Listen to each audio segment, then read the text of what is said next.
You're listening to The Briefing, first broadcast on the 18th of November 2024 on Monocle Radio.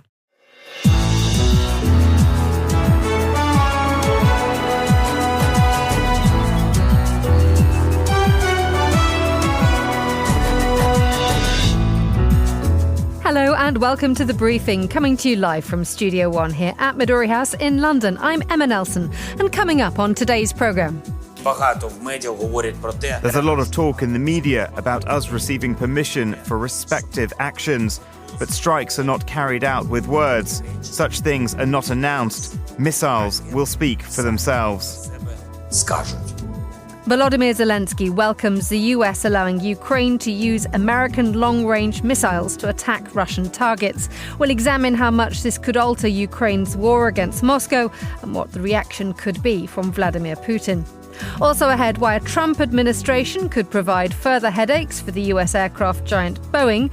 We'll hear about a pamphlet being sent to every Swede to prepare them for war. All that, plus the latest news from the art world, right here on The Briefing with me, Emma Nelson.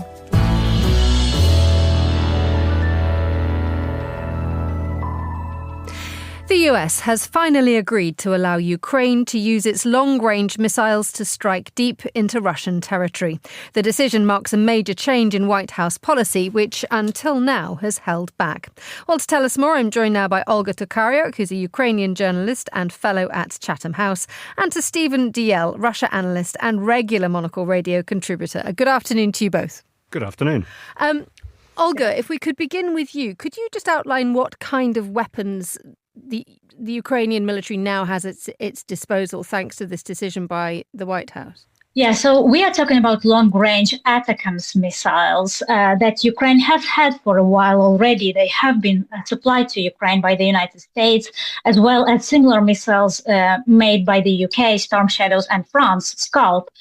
However, Ukraine did not have a permission to use these missiles to hit targets deep inside Russian territory. And this is something that Ukrainian officials were advocating for more than a year, for 2 years, I would say, because they argued that it was essential to use these missiles to destroy Russian launching sites for missiles and drones on the Russian territory, that it was not efficient enough just to try to down those missiles and drones when they are already flying over Ukraine. And we've seen in recent days that there has been a spike in Russian missiles and drones targeting especially residential buildings and killing people in places like Odessa. Just this morning, 8 civilians have been killed. Yesterday in Sumy, 10 civilians have been killed. So Ukraine was arguing that it makes more sense to destroy Russian launching sites before Russian missiles and drones reach the Ukrainian territory with these missiles. And Olga, staying with you, what difference will this make to Ukraine's war?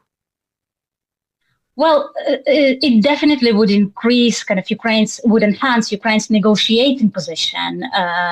There is an expectation that Ukraine might be forced to negotiate with Russia after the new US President Donald Trump comes to power in January next year.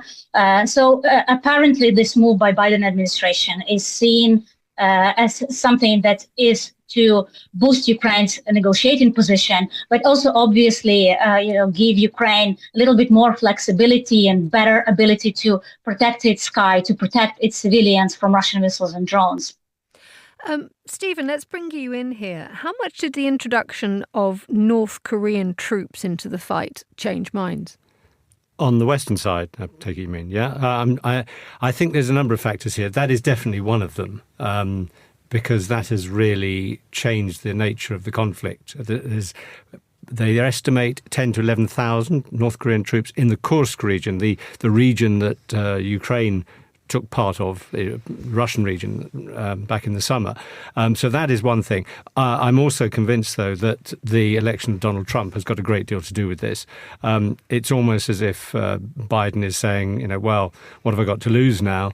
I might as well take this decision, which Zelensky has been asking for the last 2 years at least, and every time they've been rebuffed. I would expect also there to be an increase between now and the Trump becoming US president, an increase in the amount of US weaponry being sent to Ukraine, because although it is a game changer, the fact that Ukraine can now attack these bases in Russia itself. They still have a limited number of the ATACMS, which is an acronym for Army Tactical Missile System, and other missiles, as Olga mentioned, like the Storm Shadows, which they've got from the British and the French. Olga, how much is there a sense that what Stephen is just saying is correct? This is Biden trying to do everything he can before the Trump administration comes into effect, and also perhaps to establish a legacy of a nation which would stand by Ukraine.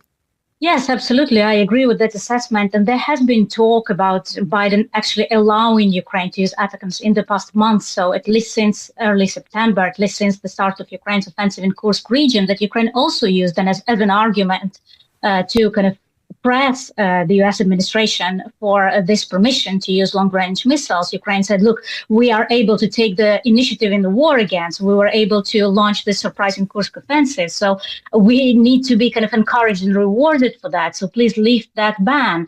And this has apparently been done. Although I would like to also caution here, because we don't really have the official information. So all the reports that now we are talking about are coming from the media. So the U.S. administration still has to come out and say, what are the details of this permission? So will Ukraine be only allowed to use these ATACMS missiles to strike Kursk region of Ukraine? Will it be allowed to use them beyond Kursk region of Russia, or would it be allowed to use them beyond Kursk region of Russia? So there are still a lot of details that remain to be clarified. Stephen, what's been the reaction from Moscow, given the fact that it has previously warned that a move like this would be seen as a line being crossed, a direct participation of NATO countries in the Ukraine war? As we expected, the reaction in Russia has been fury. They're very angry about this. President Putin himself hasn't as yet come out and said anything, but his spokesman, Dmitry Peskov, who can be guaranteed to spout the Putin line, of course, has said, this is a serious escalation, and this means that the NATO is being directly involved. And that all the arguments actually we've been hearing over the last months, even a couple of years, whenever this has been raised, because they're worried. They are worried about this. They have removed a lot of the aircraft. If we think about what the targets are the airfields and the aircraft in particular, which fly from Russia close to the border, perhaps even encroaching in Ukrainian airspace and launching missiles or glide bombs. They have moved, these are long-range aircraft, so they can go further back into Russia, and apparently a large number, the majority of them, have been moved back. But nonetheless, the fact that these airfields can now be struck, the sites from which they're launching the drones, the many Iranian drones that they've been launching against Ukraine, and as Olga mentioned, in the last few days, it's really been stepped up. So, Stephen, this could do Russia's offensive real damage? It could. It could in terms of the missiles and the drones that are launched. It won't have much effect, we assume, on the fighting that's going on in the Donbass, the eastern Ukrainian territory, which Russia seized in 2014, because they don't need to use them to, if they can go further, to hit further into Russia, then they will do that. So that fight will still continue. Again, as Olga mentioned, as far as we know, they're being allowed to use them in the Kursk region of Russia, which of course is trying to stop this advance that's expected in the next couple of days by Russian and North Korean troops. So it could have a very significant effect there. But as I said earlier, one of the crucial factors is how many of them have they got? How many of these missiles has Ukraine got? And I would not be surprised if we saw a larger delivery of ATACMS and indeed Storm Shadow missiles soon to Ukraine. Olga, how concerned should Ukrainians be, given the fact that this announcement, as Stephen has said, has provoked fury in Moscow? And we've seen in the last 48 hours a barrage of missiles and drones being sent over from Russia to target power infrastructure in Ukraine with pretty devastating effect. There will be some retaliation at some scale from Russia at this announcement, won't there? Well, I think Ukrainians actually, they react to this by thinking and saying, so what else can Russia do? What can it do worse that it hasn't done yet to Ukraine? So I do not think that people in Ukraine will be afraid or concerned about possible Russian retaliation because they think that things cannot actually get worse. They can get worse if Russia feels it has an upper hand, if it senses the weakness and also the will of the West to support Ukraine, to continue supporting Ukraine is fading away or is shaking. So I think Ukrainians hope actually that this decision will be followed up by, large provision of these missiles, that Ukraine will have like large stocks of them to use, and that Ukraine will not be limited on where it can actually strike on the Russian territory, because just Kursk region is not enough for Ukraine to gain, a significant advantage. This decision has been expected for a really long time. It feels like long overdue, but there are, I think, also kind of fears in Ukraine, how many of these missiles Ukraine will get, what conditions will be attached to that, so that it does not arrive as too little too late. I think there are two very important points that should be remembered here. One is, as Olga was pointing out now, the missile attacks by Russia in the last few days have particularly targeted Ukraine's energy structure, and the Russians don't care about killing civilians. Ukraine is not going after Russian civilians. Ukraine is going after Russian military bases, airfields. There may be civilian casualties, of course, but Russia, we know, has been deliberately targeting civilians and civilian infrastructure. Ukraine's not going to do that. So that's an important point to remember. Also, there's a second point, if I may. This has been said for a long time by the Kremlin that this would be a red line, that if the West crosses it, then the West is heavily involved and we will have to do more about it. They also said that any incursion into Russian territory, any taking of Russian territory, would be a red line, almost threatening to use nuclear weapons. Well, when Ukraine did that back in August, there has been no use of nuclear weapons. I think on the nuclear issue, Putin is bluffing, and I think he'll still be bluffing on this one. Quick final question to you, Stephen.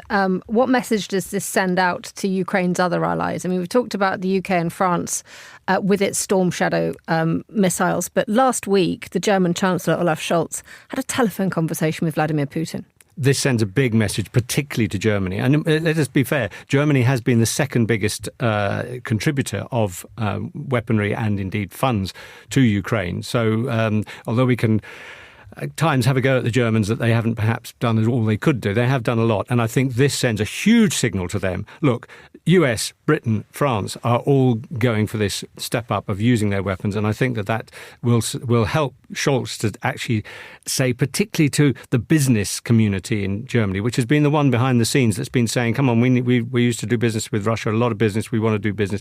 They're the ones who have been pushing behind the scenes. And I think this really does strengthen the hand of Scholz and others who say, no, we must continue to help Ukraine. Stephen Dalziel, Olga Tokaryuk, thank you both for joining me on Monocle Radio. The time here in London is 13 minutes past midday. You're listening to The Briefing with me, Emma Nelson. A quick look now at the day's other news headlines. Here's Anita Riotta. Thanks, Emma. International leaders arrive in Rio de Janeiro today as the G20 summit kicks off. Trade, climate change, security, and President-elect Donald Trump's impending return to the White House are likely to top the agenda. Australia's Senate has censored Indigenous parliamentarian Lydia Thorpe over her protest of King Charles during his visit last month. Thorpe accused the British monarch of genocide and shouted she did not accept his sovereignty over Australia. Booming international demand has created a shortage of premium matcha in Japan. Some of the country's best-known tea suppliers have suspended sales and warn the shortage may continue for some time. Back to you, Emma. Anita, thank you very much indeed. Now, if you live in Sweden, this morning you'll be receiving a pamphlet detailing what you should do in case of war or an unexpected national crisis. It's been 6 years since the last update. Finland and Norway have already received their guidance. Well, Elizabeth Braw is Senior Fellow at the Atlantic Council and she joins me now. Very good afternoon to you, Elizabeth. Good afternoon. So just tell us what exactly is in this pamphlet. The pamphlet is called If Crisis or War Comes, and it has precise and easy to understand instructions about what to do if there is some sort of severe disruption to daily life, disruption to power, water, internet, all the way up to an invasion of the country. And it's easy bullet point information about what sort of things to have at home, when you can expect help from the government, and what you should be able to do on your own. So it really is indispensable information, because this sort of disruption will happen. Let's hope there's no war, but disruption will happen. So tell us a little bit more about the origins of the first pamphlet. You said it in 2018. What was it that prompted Sweden to do that then? Sweden is the master of societal resilience. During the Cold War, they had unsurpassed total defense, which really involved all parts of society. Finland had something similar, but Sweden's version was even more extensive. And part of that was instructions that were in the phone book at that point, because remember, whenever everybody had a phone book, and those instructions contained information about if war comes. Then in 2018, by 2018, the government, specifically the Civil Contingencies Agency, had decided that some sort of crises were likely to occur, or could occur. The likelihood was such that the population needed to know what to do. So in 2018, they published an updated version of this if war comes, and called it If Crisis or War Comes. And because we don't have phone books anymore, they printed it as a standalone leaflet and sent it out by post to every household in the country, which really matters, because if you publish it online, if the internet goes down and people then need to remind themselves what it was they were supposed to do, in case of an internet outage, lo and behold, they can't access the leaflet. So it was crucial that it sent out by post to all households in the country. And that's what it did in 2018. What tone must a government strike in order to make sure that people feel prepared and reassured by the capabilities of the government without actually terrifying them? It's a fine balance to strike. And I remember after the 2018 version was published in Sweden, I suggested to other governments that they might like to do something similar. And the response I got was, we wouldn't want to frighten people. And then lo and behold, less than 2 years later, COVID arrived and everybody was frightened and nobody knew what to do, because they hadn't received a leaflet like this in countries other than Sweden. So I think the point to make is that crises are terrifying, but if we all do our part, then the impact will be much less, and we'll get through the crisis. And I think almost every one of us wants to feel empowered. We want to feel we have agency. We want to feel that we can do something when a crisis strikes. And if nothing else, COVID taught us exactly this. So I think that is the balance to strike. Not shy away from the fact that there are likely to be crises, but emphasize the fact that if you are prepared, if you know what to do, then the crisis won't be as bad as it would otherwise be. How much has this latest development been influenced by the ongoing security situation with Russia and the fact that Sweden is now a NATO member? So the 2018 version was obviously published 4 years before the invasion, and then came the invasion of Ukraine, and it became clear to everybody that the security situation had deteriorated, and indeed today it is even worse than it was in 2018, which is what has prompted the Swedish government, specifically the Swedish Civil Contingencies Agency, which is now to be renamed Total Defense Agency. They have concluded that they needed to publish a new version of this leaflet to include more types of crises, and really to reiterate that the security situation has deteriorated. So it remains a very useful leaflet, and it remains true that if people do follow the instructions in the leaflet, then they will be able to keep going, even if there is severe disruption. And as a result, society will be able to keep going, and the crisis won't be as bad as it would otherwise have been. Elizabeth, you are a military expert as well as a Swede. What do you have as a precaution in your house?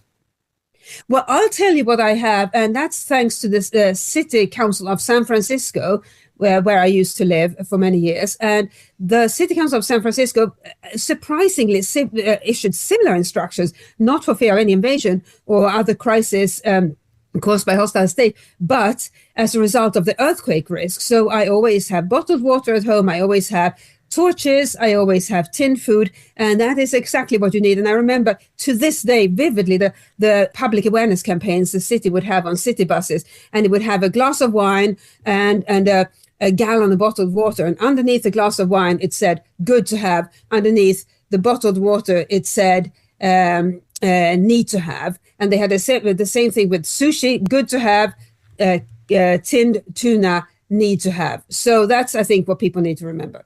Elizabeth Braw, thank you so much. You're listening to The Briefing on Monocle Radio.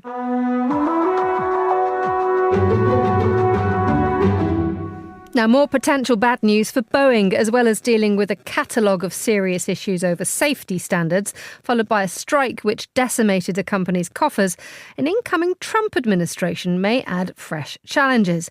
While the introduction of what he has called beautiful tariffs are intended to boost levels of productivity in the United States, it may come at a cost for the likes of Boeing at a time it could least do with it. Well, to bring us the latest, I'm delighted to say Sally Gethin, aviation analyst, joins me in the studio. A very good afternoon to you, Sally. Thank you. So, in theory, you would think that tariffs would be helpful for a company like Boeing because it would encourage local productivity. But there are risks of harm here, aren't there? There's the expectation of retaliatory measures by the EU. Yeah, so a protectionist, isolationist strategy is unlikely to fly well in the aviation industry, which is a global and increasingly competitive industry. And Boeing has already been brought to its knees in the last 6 months to a year. And therefore, anything which inflicts higher prices, especially with the increased rate of inflation in the United States as well, is going to be a problem. Boeing will need to get hold of parts for its aircraft. And if these carry high tariffs coming into the United States or they're in short supply, that's going to hinder Boeing's production. So how much damage could this actually do to Boeing at a time when it has suffered really quite badly in the last couple of months and years, damage which arguably has been self-inflicted? Yeah, so Boeing at the moment really needs to concentrate on recovering from all the setbacks it's had. You know, it's just come out of a very damaging labour strike.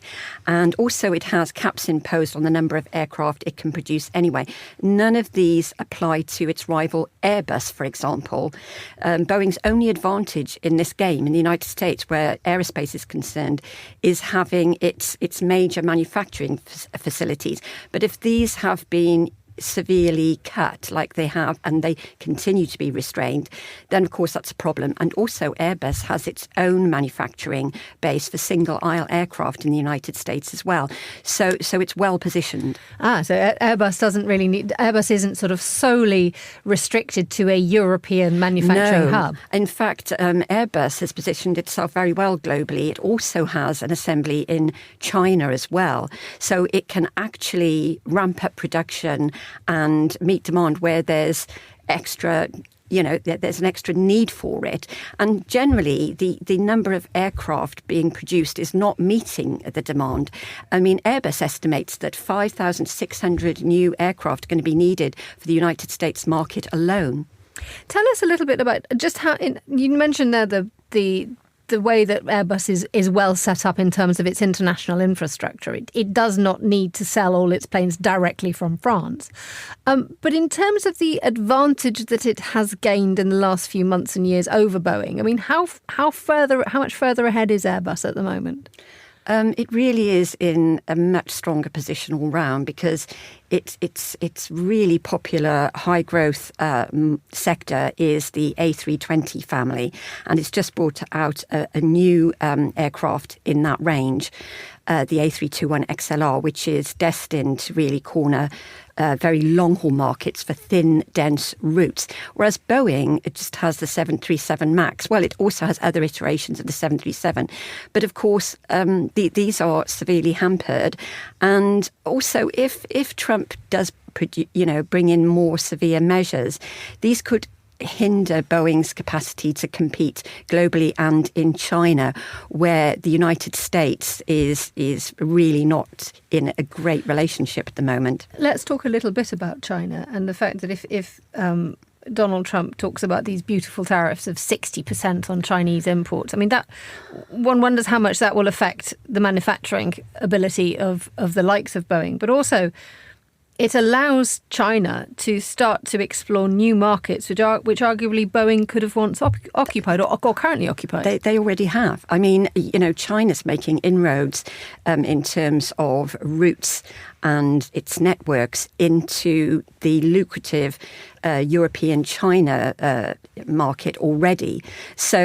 And it's ramping up the development manufacture of its own homegrown aircraft, the Comac brand, the Comac range. And Boeing also doesn't have a full assembly line based in China, whereas Airbus does. So, unfortunately, Boeing is a bit on the back foot when it comes to China. Sally Gethin, thank you so much for joining me in the studio. You're listening to The Briefing on Monocle Radio.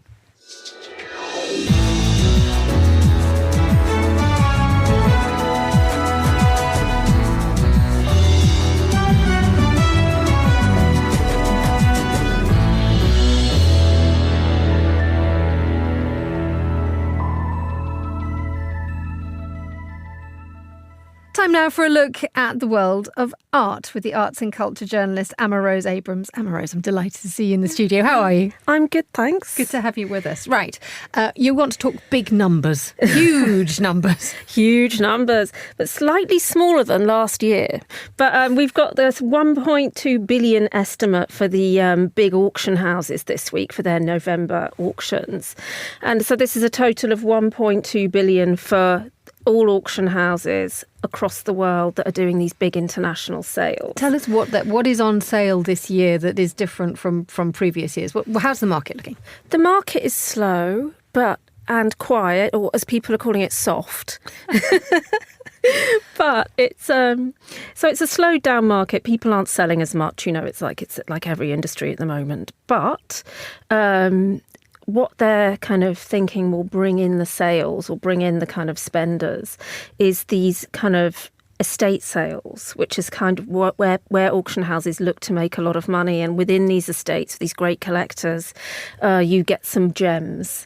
And so there's a Magritte, which is meant to be fetching, I think that's 95 million is the estimate for this Magritte. And there's a selection of Ed Ruscha's, which I think they're going to like in the millions for the different kind of prints by him, large scale canvases. But I think, and there's not much. So you talked there about the emergence of estates. I mean, they happen not very often because you need someone to die before you start to split the estate off. But who actually is doing the buying? Because obviously it probably sounds like it's a buyer's market at the moment. So where is the art going? The art is going, that's a big, big question. Because the art often, it's quite difficult to trace where this art goes. So a lot of the time it'll go into private hands when it's auctioned at in this way. Even if it's a buyer's market, it's not going to be going to museums or public collections. It'll be going into the hands of other private collectors who, and it's up to them what they do with these pieces. So they will hang in their homes, or a lot of the time they will go into storage. Geographically, though, who's got the spending power at the moment? I think the spending power is in the Middle East at the moment. OK, thank you for that. Let's move to an exhibition that's happening at Tate Britain here in London. It's about the 1980s and photographing Britain. Very much a sort of a powerful moment in British history, Margaret Thatcher's time. What's in it? It is a big selection of pieces. So, I mean, as you say, this is against the backdrop of kind of the race riot, Section 28, miners' strikes, all of these things, and a huge social change.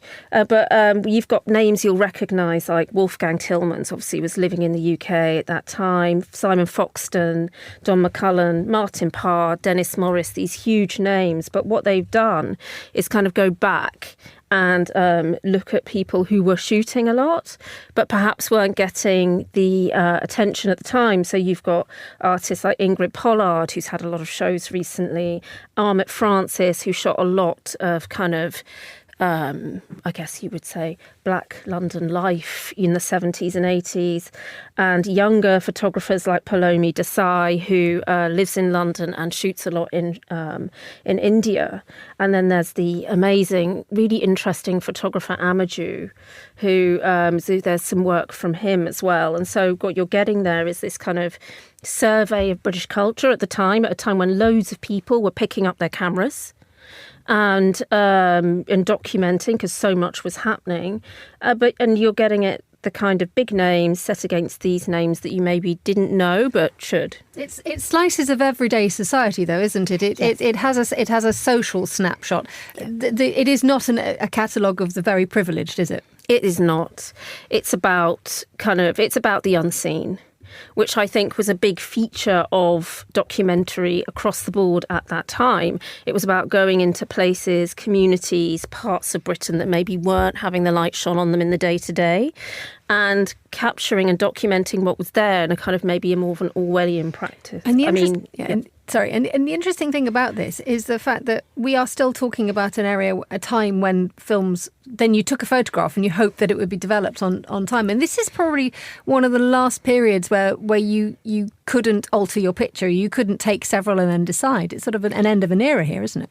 It is an end of an era, and maybe that's a really interesting subtext to the show. I mean, this is kind of the film photography, the snapshot, the actual moment, and which has changed now, because obviously, yes, you say you can edit, you can change, you can take 1,000 pictures and pick the best one. But these are, going in, taking a snapshot and hoping for the best. Emma Rose Abrams, thank you so much for joining us on Monocle Radio. And that's all the time we have for today's edition of The Briefing. The warmest of thanks to all my guests and to the producer, Vincent McAviney. Our researchers were Maisie Ringer and Gunnar Grunlid, and our studio manager was Mariella Bevan. The Briefing's back at the same time tomorrow, but for now, from me, Emma Nelson, goodbye. Thank you for listening. Have a good week.